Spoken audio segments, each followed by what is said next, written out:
fungsi dan daya guna yang berbeda. Apa fungsi daya gunanya? Kalau duit satu kali dipakai berkurang jumlahnya, ya kan?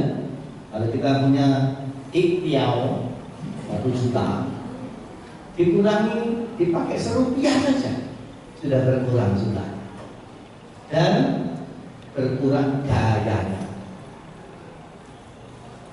Karena itu berbeda dengan doa. Doa semakin dipakai semakin bertambah dayanya. Maka orang-orang kuat, orang-orang sehat, orang-orang yang berkelebihan itu salah satu dari kuatnya berdoa. Orang tua mau begini, biasanya kuat berdoa. Apalagi ibu-ibu. Ibu selalu mengharapkan anaknya menjadi yang terbaik pada zamannya.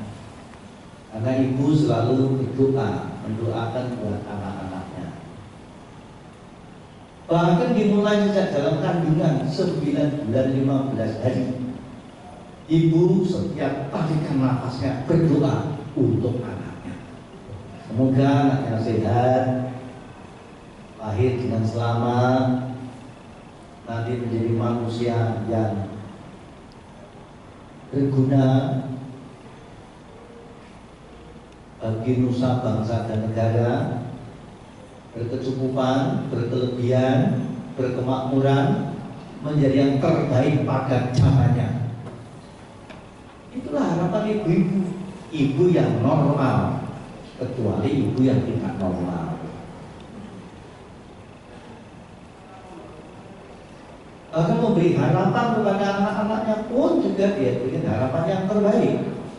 Ketika menggendong anaknya, menimang anaknya, apa yang diucapkan? Apa yang diharapkan? Apa yang dipuji-puji untuk anaknya? Anakku adalah yang terbaik, yang ganteng-ganteng dewe, cakep-cakep dewe. Bahkan seorang pencopet pun juga menginginkan anaknya menjadi pencopet yang terbaik, agar ketika mencopet tak pernah ketangkep polisi. Itu artinya apa? Ibu adalah setiap tarikan nafasnya lalu memberikan harapan yang terbaik buat anak-anak. Bandai-bandai ini berangkat juga diberikan doa sama ayah ibu. Yang kerasan-kerasannya, awet-awet biasanya diberikan doa. Ya, kamu jadi ibu yang baik ya. Jawab ibu, nanti jadi pengurus, nanti jadi urusan.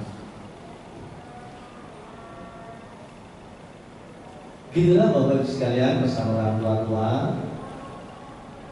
Hidup itu butuh 2 J. 1 tadi W atau dolar. Yang kedua adalah doa. Gunanya apa? Gunanya untuk digunakan selama perjalanan kita. Nah, perjalanan kita itu seperti kendaraan itu juga butuh 2 pedal. 1 pedal rem, 1 pedal gas. Bayangkan kalau mobil tidak ada remnya, hanya punya pedal gas, nanti berhenti-berhenti ada pohon mangga, pohon mahoni, pohon nangka, pohon asem, selesai dah.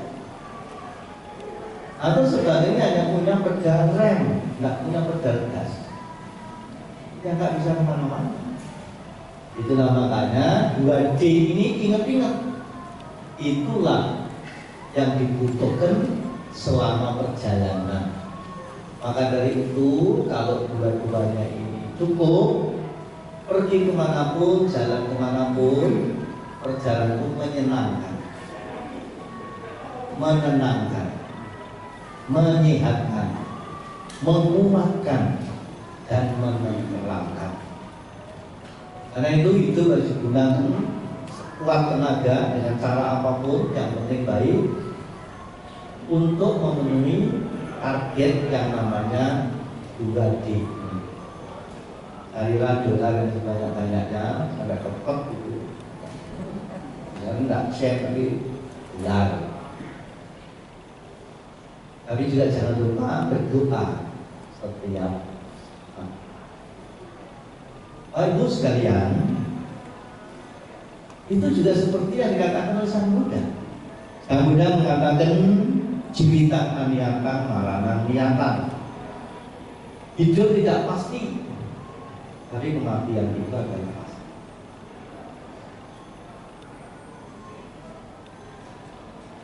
Hidup berubah setiap saat, karena hidup itu artinya bergerak, dan mati artinya tidak bergerak.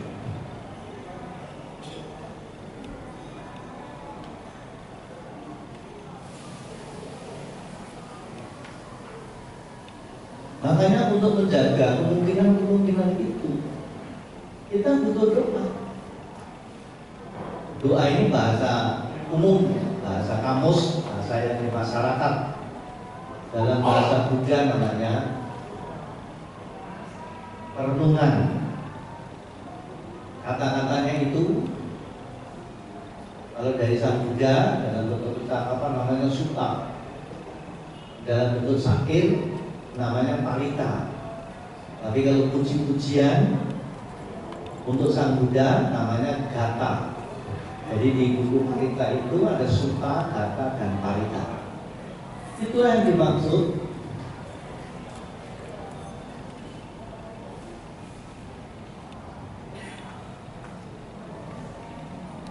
Kebutuhan lain dari dolar. Salah satunya apa? Bayangkan kalau sampean setiap hari bisa membaca dengan baik.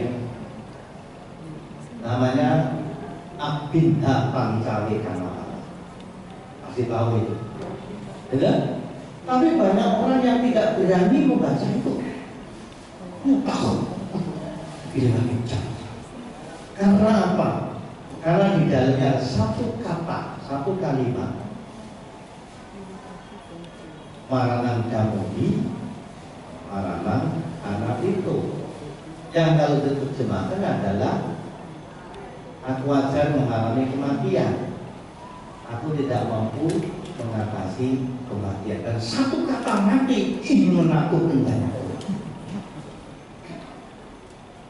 Apalagi kalau ciong gitu. Wah. Saya pernah di satu waktu tinggal di wihara sendiri, tidak ada pintu lain, tidak ada sama dengan lain, sendirian. Kemudian ada beritahu bahwa ada umat yang meninggalkan dunia di kota. Wihara itu ke kota jaraknya 12 kilo. Kita tahu betul ini memang orang wihara. Orangnya baik, warga yang sukses, dan masih usia muda. Anaknya 2, 1 SD, satunya lagi masih TK. Sakit, kemudian meninggal dunia. Pulang mendadak. Pulangnya tiba-tiba, tidak memberitahu lebih dulu. Dan ketika saya diberitahu, bagaimana dia? Dia bantai mati. Matinya bagaimana? Mati semua? Iya kan? Memang ada yang nggak semua. Ada, namanya mati separuh. Mati separuh itu setup. Ini semua. Nah, begitu saya mau ke rumah duka, ke rumah sakit, masuk di rumah sakit, ada orang umat ahli duamia, ahli hong shui, ahli duamia gitulah. Begitu sampai di biara, saya sudah siap-siap mau berangkat. Bapak itu mau tanya kemana? Saya mau malam. Anda terbuka. Kenapa Pak? Nanti tahun ini siap. Ya itu niatnya baik, jangan bandelnya kena ciok. Sudah ahli, dia takut dengan satu kata ini. Tapi saya bilang, saya harus pergi Pak. Nanti kalau bisa jangan pergi, ya untuk kebaikan semuanya nanti. Ya Pak, bagaimanapun saya harus pergi. Tidak ada yang lain. Karena saya juga ngeyel, Bapak itu memberi solusi. Baiklah Bande, kalau memang harus pergi, Bande pakai ciswa. Tahu ciswa? Siasat, kias. Lalu ciswanya apa Pak? Bande kalau memang harus pergi ke rumah duka itu, sebaiknya Bande menggigit jahe atau menggigit bunga cengkeh. Itu ciswanya. Tapi saya bilang, loh Pak, saya kesana itu mau baca parita. Nah, nanti kalau saya menggigit jahe, lalu baca parita bunyinya gimana? Kalau dari kamu kata,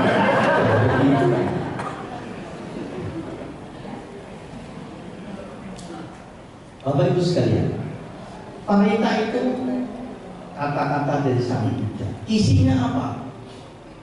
Renungan, penghayatan, penghiburan, pembekalan, pengertian, pemahaman buat kita.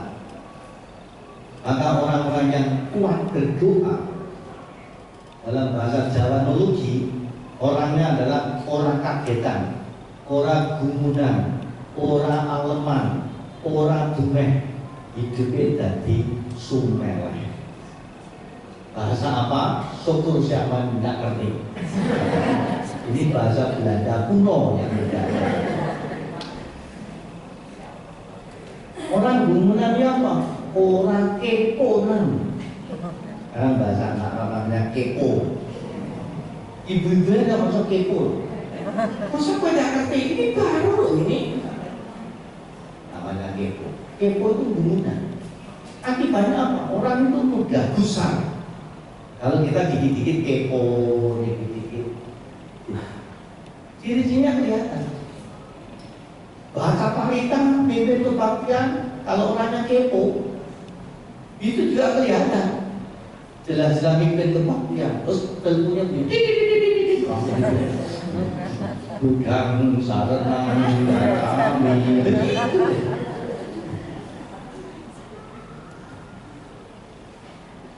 Orang keponan. Yang kedua adalah tidak mudah takut, tidak mudah cemas, tidak khawatir. Dan yang ketiga tidak manja. Kita ini sebetulnya hidup kita itu dipersulit oleh diri sendiri karena kita itu memanjakan diri kita sendiri. Coba mandi mesti harus pakai air panas, ya kan? Contohnya begini. Itu pakai kasur, contohnya begitu. Jadi kadang-kadang kita itu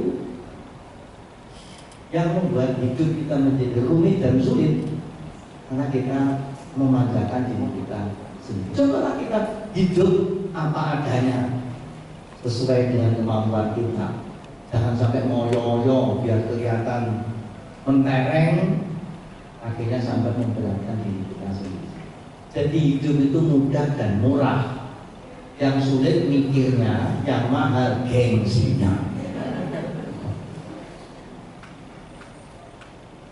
Orang alman itu tidak manja. Yang keempat, orang dumeh. Orang dumeh itu bersahaja, tidak sok, tidak mentang-mentang. Dan itu menjadi peluang kesulitan buat kita sendiri. Kadang-kadang kita itu sok karena sukses, tapi begitu gagal frustasi. Coba pejabat-pejabat tinggi, kalau dia mentang-mentang, begitu dengar mau pensiun, kalau nggak mati mendadak, minimal setup. Karena dulu ketika menjadi pejabat dia mengandalkan semua pelayanan. Kadang-kadang kalau ngomong nggak pakai suara, cukup pakai dagu.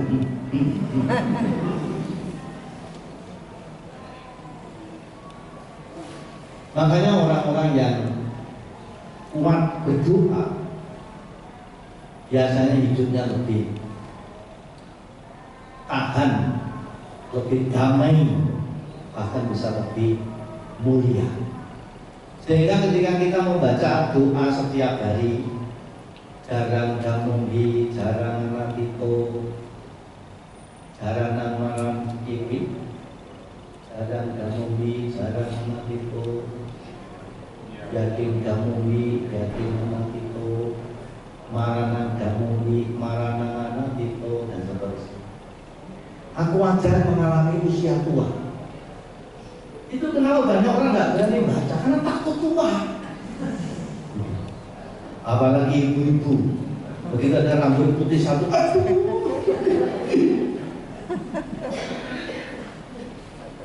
Padahal sudah kayak Bu Eka itu bangga, semuanya sudah putih, Anda sudah meninggalkan dunia hitam.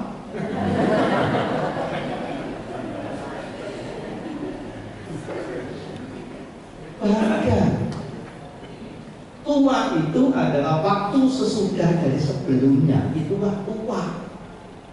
Jadi kita yang sore ini sudah lebih tua dari tadi pagi, sudah lebih tua dari tadi siang. Kita di sini 1 jam ini sudah lebih tua dari 1 jam sebelumnya. Apanya yang menakutkan? Tapi bisa sampai pada pengertian ini kalau kita kuat berdoa. Kalau kita nggak pernah membaca itu, begitu dengan kata tua, bisa terkejut.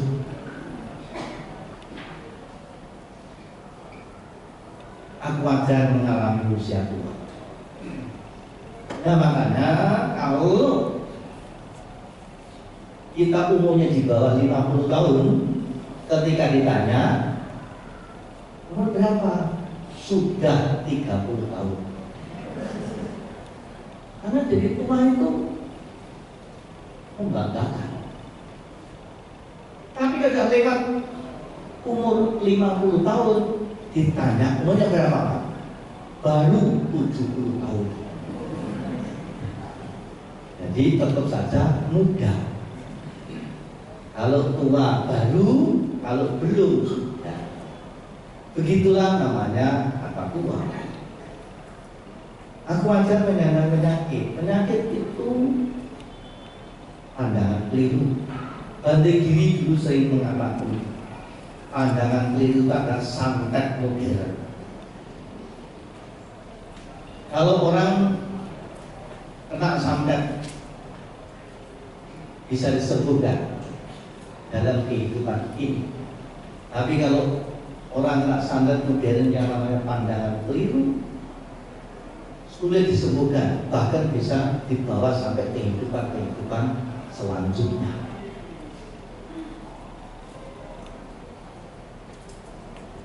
Aku wajar mengalami kematian.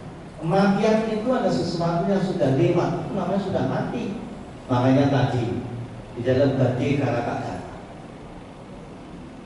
Apitang Nama Gamea dan seterusnya. Apa kalau diterjemahkan dengan bahasa yang mudah? Yang dulu sudah lewat, sudah mati, sudah selesai, nggak bisa diulangi lagi. Esok belum terjadi, saat ini yang sudah pasti. Biarlah usia berkurang, tapi kebajikan harus bertambah. Mengapa? Oleh karena hidup itu bergerak, berubah. Sehingga kalau ada apa-apa yang di luar dugaan sekalipun, kita tidak gugup, tidak takut, semuanya adalah biasa. Jadi mati itu adalah sesuatu yang sudah lewat. Maka dalam beberapa pesan Dharma dinyatakan jenis kematian itu ada 3 peringkat. Satu namanya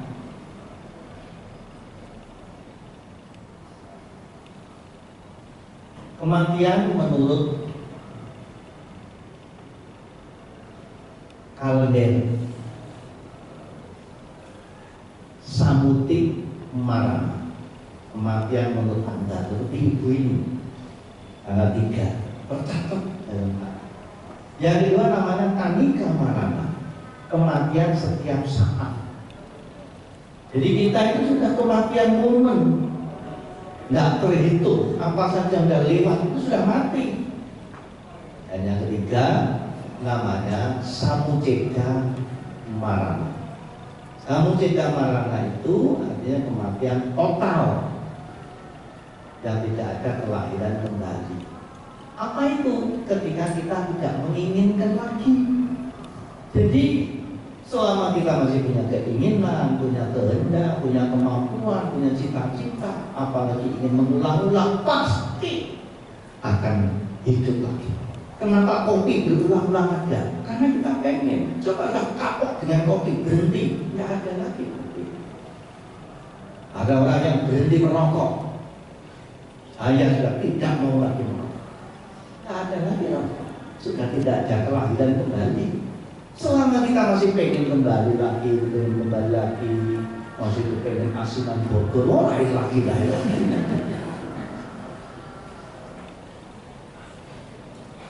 Jadi itulah yang namanya doa. Sebetulnya itu kebutuhan dunia kita. Lalu segala milikku yang kucintai dan kalau sayangi, wajar berubah, wajar berpisah dariku. Kemarin di pondok aku ada tamu, dia bukan Buddhis, kira-kira umurnya sekarang 60-an. Dia mengalami masalah besar, bukan masalah ekonomi. Ya, ekonominya melimpah-limpah, hanya masalah akal. Ya, umur segitu masih punya masalah lagi. Lalu pada waktu makan siang saya ajak, dan kalau di pondok aku makan siang mesti baca Paliman. Apa yang dia dapat keberuntungan? Seumur saya baru sekarang saya mendengar pernyataan ini, bahwa semua berubah, semua berpisah. Yang tadinya datang dengan wajah mengkerut, berkerut-kerut, tidak bisa senyum, pulang bisa senyum riang. Itulah pencapaian, itulah penemuan. Jadi mencapai itu begitu. Jadi sampai itu sudah sering mencapai itu. Hanya karena tidak ada yang menjelaskan, dan tidak sadar kalau kita sudah mencapai. Mencapai itu mudah paham, akan menjadi ringan. Yang penting dalam baca-baca maknanya itu. Kalau tidak dimengerti dengan baik, tidak diserap. Meskipun jadi umat Buddha sampai Mahatera berkali-kali ono upasaka Mahatera, tapi pemahamannya tidak tembus, pengertiannya tidak sampai, maka jiwanya juga ringkih, tidak punya kekuatan. Nah, kemudian kama yoni, kama bandu, kama panisarana, dan seterusnya. Aku adalah pemilik perbuatanku sendiri, mewarisi perbuatanku sendiri, lahir dari perbuatanku sendiri, berkerabat dengan perbuatanku sendiri, bergantung pada perbuatanku sendiri. Perbuatan apapun yang akan kulakukan, baik atau buruk, itulah yang akan kuwarisi. Tidak akan lepas dari yang membuat. Kalau ini dipahami betul-betul sampai menjadi bapak lagi, kita hidup lebih happy, bahagia, menyenangkan. Gitu. Itulah gunanya doa. Hidup kita terdiri dari 3 lapisan: raga, pikir, jiwa. Raga makanannya sega, nasi. Pikir makanannya buku, karena pikir tidak butuh nasi, tapi butuh ilmu, butuh pinter. Kalau badan tidak butuh pinter, tapi butuh nasi. memang sendiri. Yang ketiga, kita terdiri dari jiwa. Maka dalam bahasa Dharma kita mengenal nama jiwa. Jadi kalau raga makanannya nasi, pikir makanannya buku, jiwa makanannya apa kan? Rasa. Rasa enak, rasa ayem, rasa tentrem, rasa damai, rasa bahagia. Itulah kebutuhan jiwa. Jiwa bahasa Pali ini sering dialih katakan dengan kata hati. Hati itu artinya juga sinonim atau mirip-mirip atau kata dari yang namanya jiwa. Di Sumatera sana ada lagi namanya lubuk. Kalau di Bogor atau di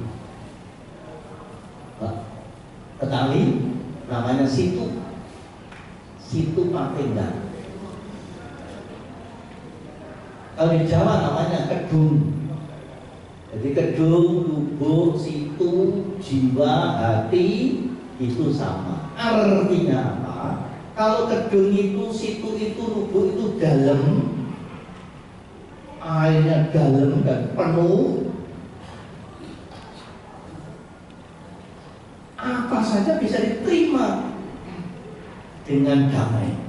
Coba kalau ada situ itu airnya menggenang dan penuh, dilempar kerikil, loh, tidak ada suara.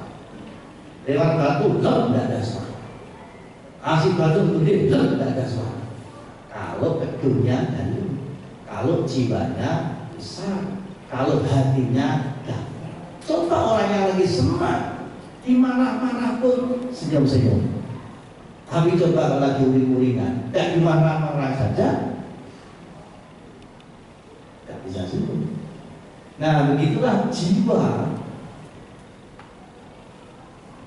lubuk hati yang paling dalam. Hati yang dimaksud bukan hati organ. Kalau hati organ itu bahasa kedokteran. Makanya kalau orang mengeluh sakit hati, yang dipegang kan dada. Oh, sakit hati, hatiku sakit rasanya. Jarang orang ngomong, aduh aku sakit hati.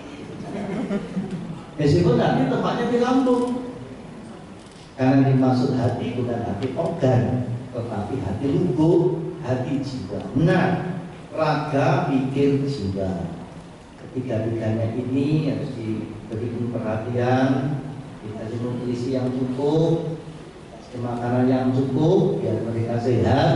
Kalau pikirnya sehat, raganya sehat, jiwanya sudah sehat, hidup itu mulia, hidup itu besar nilainya.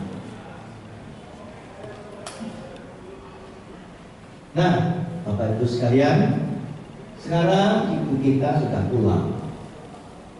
Orang yang melakukan perjalanan pulang atau kemanapun, apa yang dibutuhkan? Satu, namanya pembekalan, bekal yang cukup.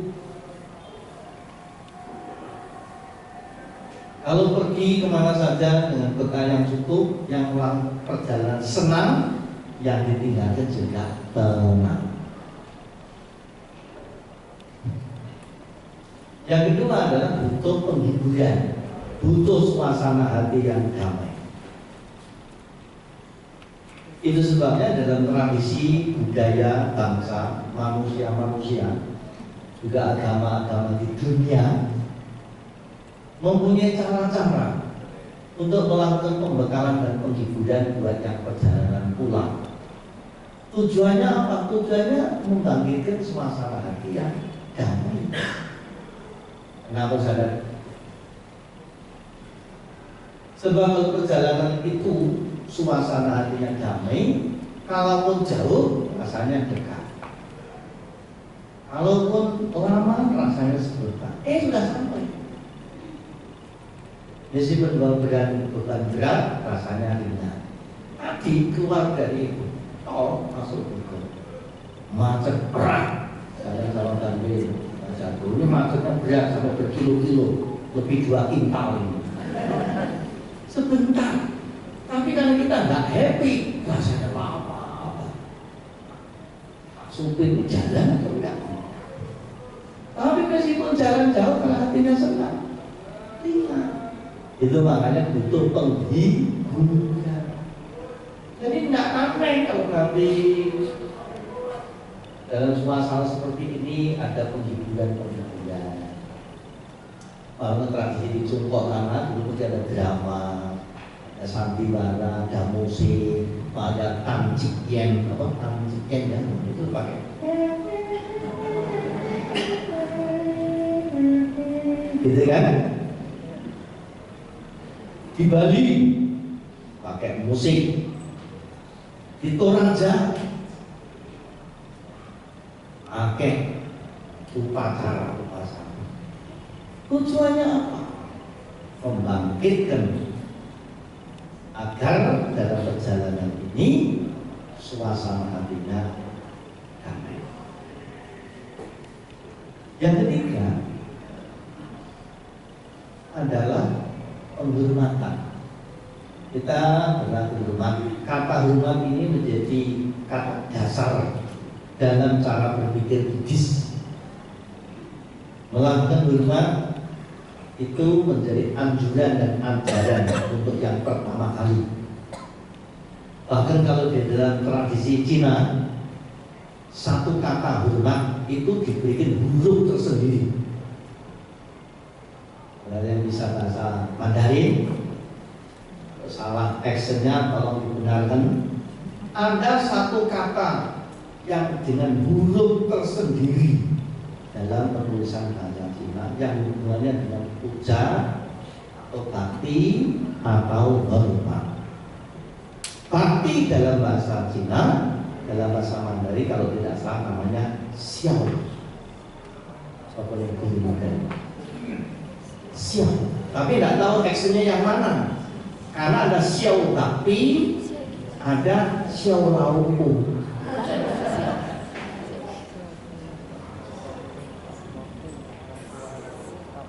Ditulis sendiri. Sang Buddha memberikan dorongan tentang penghormatan ini karena Sang Buddha tahu bahwa penghormatan itu siapa yang mendapat keuntungan, siapa yang mendapat menilai adalah yang menghormat. Jadi kalau saya menghormat kepada orang tua itu tetap saja orang tua, tidak mendadak jadi muda. Tapi orang tua yang menerima penghormatan dari anak-anak itu memberi nilai tambah. Kalau punya beberapa anak, satu anaknya pemberani, suka nyangkal, tapi yang ini nurut, dalam hati kecil orang tua akan memberikan tambahan nilai. Saya pernah jadi guru jelek jadi guru. Ternyata guru itu kalau mau jujur kepada murid juga memberikan nilai yang tidak kelihatan. Kalau muridnya baik begitu, kalau ada nilai pecahan dibulatkan. Tapi kalau muridnya nakal, sudah diatur, sudah dinasihati. Kalau ada nilai pecah, pecahannya dihapuskan. Ini pengakuan dosa. Jadi kalau ada murid nilai dapat 7,6, kalau muridnya baik dibulatkan jadi 8, ikhlas. Tapi kalau muridnya nakal, 7,5 itu bisa jadi 7. Dari mana? Dari benefit, dari keuntungan mereka yang melakukan penghormatan. Makanya keunggulan tradisi Buddhis dalam hal perilaku hormat ini, bahkan dulu lewat depan orang tua permisi, lewat di depan pohon besar permisi, lewat jembatan besar permisi, mbak cucunya mau lewat, mbak siapa. Tapi inilah penghormatan dan itulah nilai keluhuran dalam kehidupan ini. Nah, yang hilang nilai itu anak-anak sekarang hilang. Salahnya siapa? Ya kita. lupa mengajak. Padahal itu adalah menu pokok dalam tradisi budaya Buddhis, yaitu berlaku hormat, penghormatan, penghiburan, dan pembekalan. Itulah buat perjalanan ibu pulang ke rumah sendiri. Dengan begitu, saya diharapkan ibu akan bahagia dalam perjalanan. Makanya saya kalau memberikan ucapan, saya tidak turut berduka cita. Itu bukan bahasa saya. Apa bahasa saya? Kepada mendiang Swargi ibu saya ini, saya mengucapkan selamat jalan dari alam sini dan selamat datang di alam sana. Semoga ibu bahagia di tempatnya yang baru. Bahasa saya. Ada yang pakai tidak pakai silakan, saya itu tidak sendiri. Karena itu tentang bercita-cita. Dia ada yang bercita. Nah, itulah bahasa Buddhis, bahasa kita. Maka dari itu, Bapak Ibu sekalian, kita berkumpul saat sekarang ini. Tujuan utamanya adalah melakukan jamanta, artinya berlaku hormat atau memberikan penghormatan. Dari semua penghormatan itu, yang paling mudah dilakukan untuk pertama-tama adalah suara indah. Selamat jalan, selamat datang, selamat pagi, selamat siang, selamat sore. Ditambah lagi bagaimana sehat, bagaimana sudah makan, itu tambahnya. Tapi mengucapkan selamat datang, selamat jalan, itu adalah penghormatan paling dulu dan paling bisa lebih dulu dilakukan. Karena itu Sang Buddha juga mengatakan selain jivita amiyatang maranamiyatang, hidup tidak pasti, kematian adalah pasti. Rupa macanan jinati, nama gutang macanan jinati. Rupa macanan, macu maca itu mati. Jadi badan jasmani ini akan rusak hanya karena kematian, karena sudah nggak dipakai lagi, ini akan habis masa pakainya. Badan jasmani akan hancur karena kematian, tetapi nama gota, nama harum, nama baik dari sebuah keluarga atau nama baik seseorang tidak hanya akan mati, tidak akan rusak, tidak akan hancur hanya karena mati. Malahan kalau orangnya baik, namanya dikenal. Jadikan percontohan, diberitakan kepada para generasi. Kalau yang punya nama itu baik.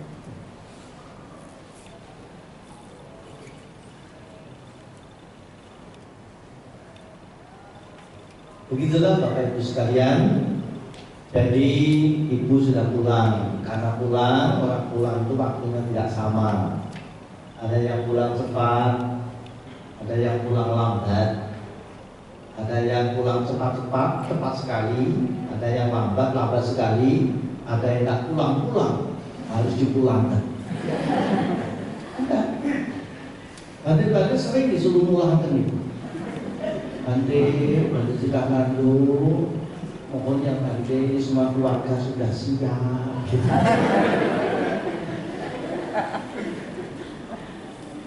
Begitu dibalas satu, badannya cung ini. Begitulah Bapak Ibu sekalian.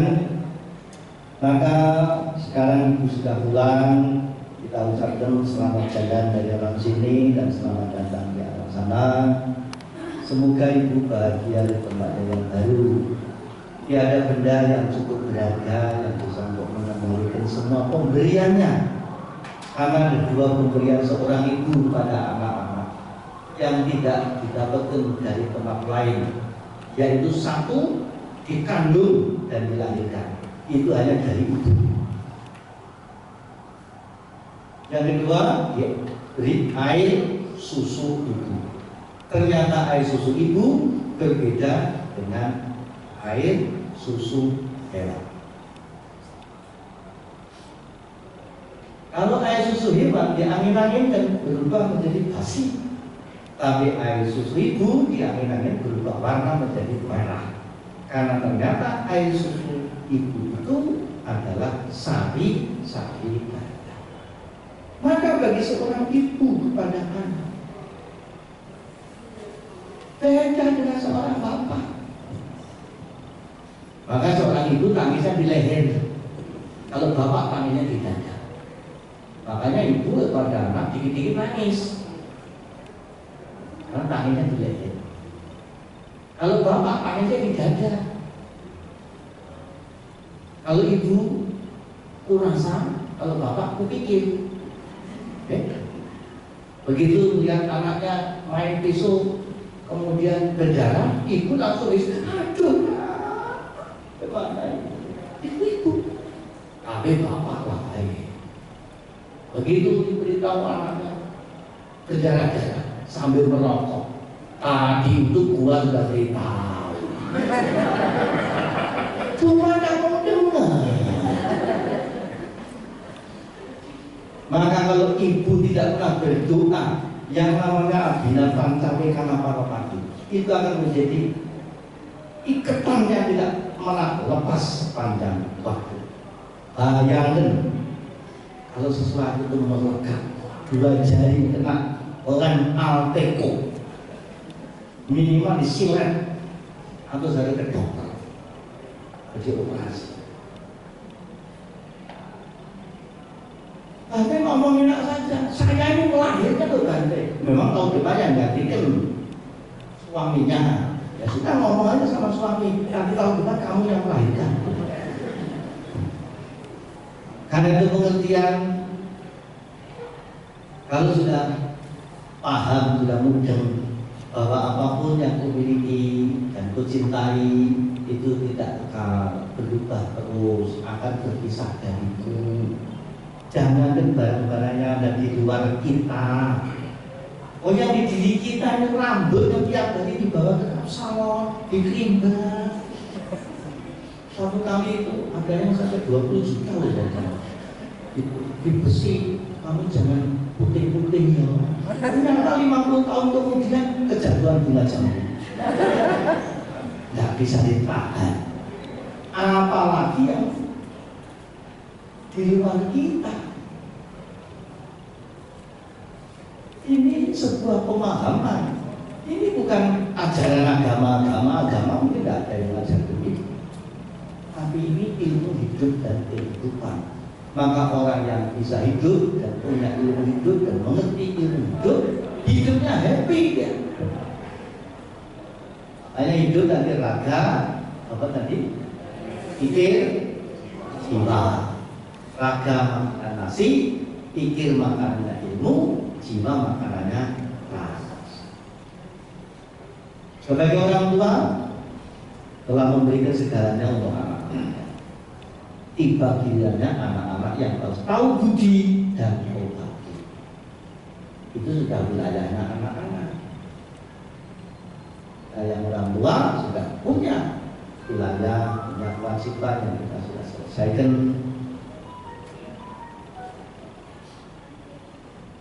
Karena itu ucapkan selamat ibu pulang ke rumah sendiri dan kita antarkan tapi tidak ikut. Jadi saya antar tapi tidak ikut ya. Kita pulangkan pinjaman-pinjaman dari alam semestanya. Karena badan kita itu jadi unsur tanah, air, api, angin. Jadi karena kita sudah pinjamnya dengan baik-baik, maka sekarang jatuh tempo kita kembalikan dengan baik-baik. Itu namanya nasabah yang baik.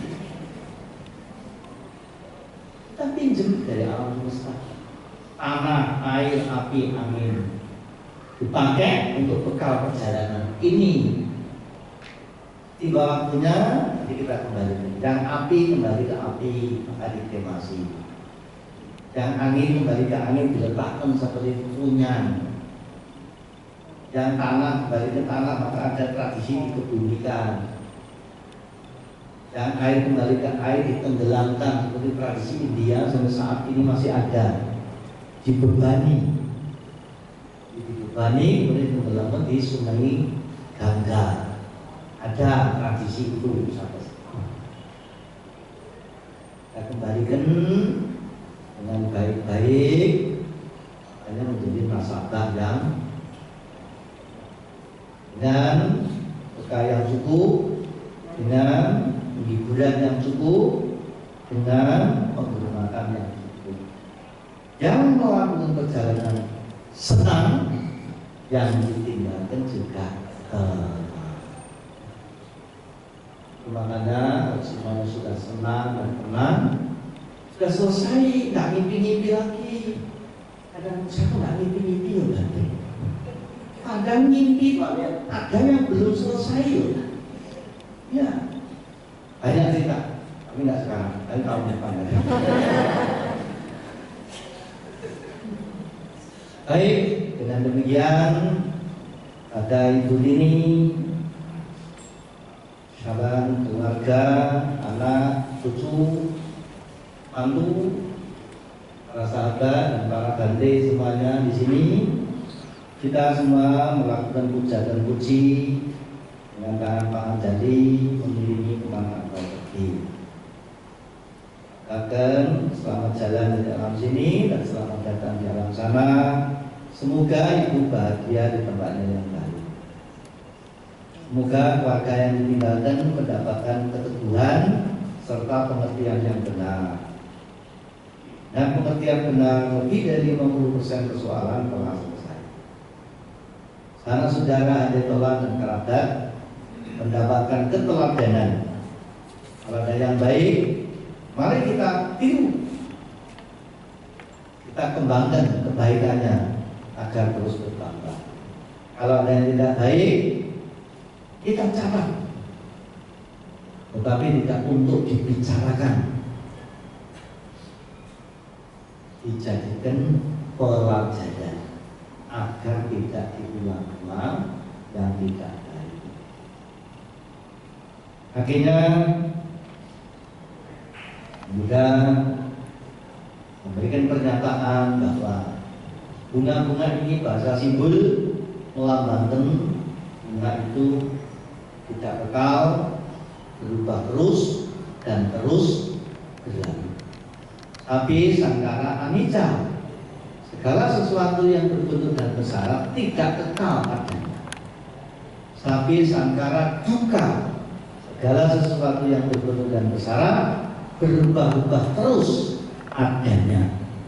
Sabi dhamma anatta, semua yang ada ini akan terus berlalu dari waktu ke waktu meninggalkan kita.